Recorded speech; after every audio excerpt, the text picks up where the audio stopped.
Hello everyone, how's it going, and welcome back to today's Wild Rift video. In today's video we're going to take a look at Jinx, or as some people now know her as, Powder. This is going to be a beginner's guide, so I'm going to show you everything about the champion, the best build, the abilities, and we'll have gameplay to show off to you all as well. But that's enough talking, let's get excited and let's head into today's Wild Rift guides. Jinx is a marksman that is played in the Dragon lane. Jinx is more commonly known as a hyper carry. Now a hyper carry is a champion that is generally weak when it comes to the early game and especially during the laning phase. But once they get a few items under their belt, they can become one of the strongest champions in the late game. And if their team provides protection for that hyper carry, they can single-handedly carry the entire team. Moving on to the build with Jinx, you want to build a lot of attack speed with critical strike chance and attack speed. This allows your minigun form and rocket form to do a lot of damage. For the first item we have Infinity Edge. It gives you the attack damage that you need, also with the critical rate, and allows your critical strikes to deal 30% more damage. Runan's Hurricane is a core item for Jinx. It gives you a lot of attack speed and also gives you that little bit of critical rate. But one of the most important reasons is because of the Wind's Fury's passive. Attack strike 2 additional nearby enemies, each dealing 40% of your damage, and these strikes can critical strike and trigger on hit effects. Moving on to the boots, we have Gluttonous Squeeze. It gives you some really nice physical vamp in your build, which is going to be really important to help keeping you alive. And for the boots upgrades, you've got things like Stasis is really good if you're against a lot of assassins, Quicksilver, and also Protobelt. For the next item, we have Rapid Fire Cannon. Again, another item that gives you a lot of attack speed and critical rate.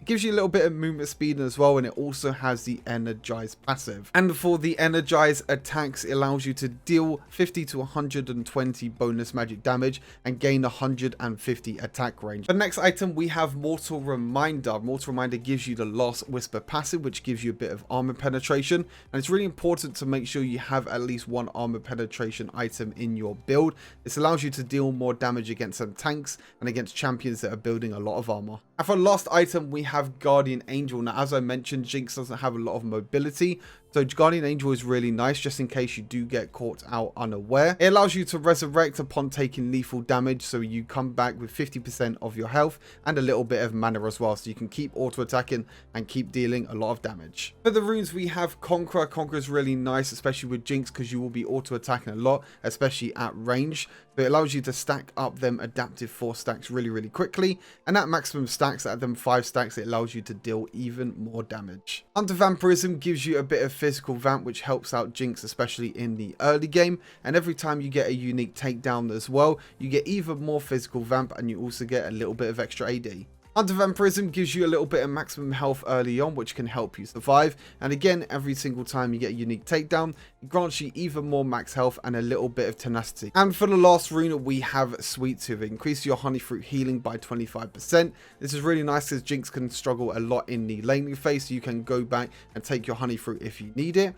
And also you get a little bit of extra gold, so you can get your core items. You can get to that hyper carry point sooner rather than later. And for the spells, we have Flash and Barrier. Barrier is really good for marksmen like Jinx because they don't really do well and they don't really have a lot of health when it comes to trying to duel and trying to kill the assassins. Moving on to Jinx's abilities, first up, let's take a look at her passive, which is Get Excited. Scoring a takedown on a champion or structure that Jinx has damaged within the last few seconds grants her decaying movement speed and attack speed. As you can see here, when I take down this Garen, hopefully it shouldn't take me too long to take down this Garen. But basically, if you make sure you just do a little bit of damage to a champion and you kill them, you can see I get a lot of movement speed and a lot of attack speeds. Next up, let's take a look at Jinx's first ability, which is Switcheroo.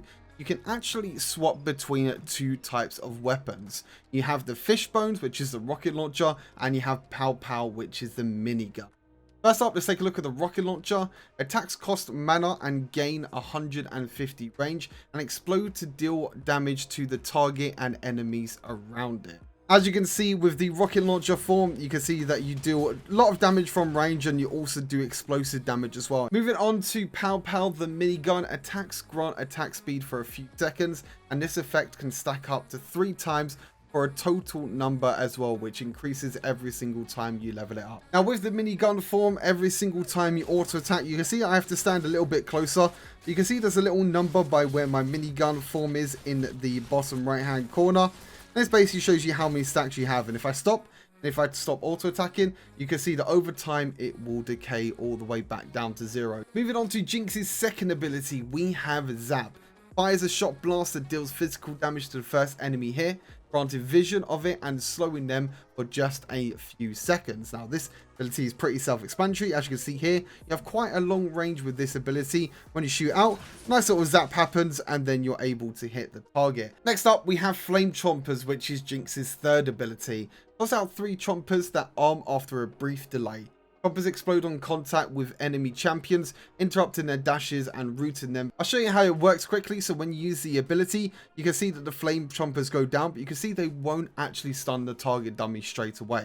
Throw them down, you can see there's a little bit of a delay until the target dummy is rooted. So it's really important because you can put your flame chompers down, but you might not actually stun the enemy champions. So you need to kind of make sure that you put them in between yourself and the enemy champions, so they work as a zoning tool, not as really a stun. And last but by no means least, we have the Super Mega Death Rocket. Fires a mega rocket that gains damage and speed over the first second it travels. The rocket explodes on the first enemy hit, dealing physical damage, and nearby champions also take 80% of the damage. Now this is a global ultimate, meaning it could go across the whole map, so you need to make sure you keep your eye out on the mini map throughout the whole game to see if you can get a few snipes off and get a few kills from maybe across the map. As you can see here, I'm going to use the ultimate and aim for the Garen right in base. As you can see, you can follow the Super Mega Death Rocket, it goes all the way and it explodes on the enemy champion. This ability does a lot of damage, but it does more damage to enemies that have more missing health. So it's really important to make sure you use your Super Mega Death Rocket at the end of the team fight when the champions are really low on HP. Now let's take a look at the skill order. With Jinx, you want to go for your switcheroo at level 1. This allows you to swap between your minigun and your rocket launcher early on. Then you want to go for your Zap. Surprisingly, Zap does a lot of damage, especially in the early game, in the early laning phase. And that slow could be really important as well, so your support could follow up and you could try and get an early kill advantage. Then level 3, you want to go for your third ability, just in case you get ganked and you have all your abilities available. And then you want to make sure you level up your first ability first. Allow you to deal more damage, you get more attack speed from the rocket form and the minigun form. Then you want to level up Zap as your second ability, making sure you level up your ultimate as soon as you can. And then for your final ability, you want to go for your third ability. Now at this point, when you're level 15 and you have your core items, you can be the hyper carry that everyone wants you to be. Sit back, relax, keep auto attacking, get them resets with your passive. You'll be able to get a lot of attack speed, a lot of damage, and you'll be able to carry your team. Overall, Jinx is a very beginner-friendly champion and one of the free champions you can unlock when you start playing the game. When you get a few practice games in with Jinx and you start to play her, you'll understand that she is really strong. She works well with all types of supports, but especially supports like Lulu, Nami, and Janna. These supports can shield and heal Jinx and give her extra attack speed with their support items and protect Jinx against the enemy team. And that's it. That's everything you need to know about Jinx. She's one of the best champions to play if you're just starting off playing the game. If you enjoy the content on this channel, make sure you leave the video a like, subscribe to the channel, and comment down below. And I want to know what your thoughts of Jinx are. And as always, take care. I will see you all very soon. Peace.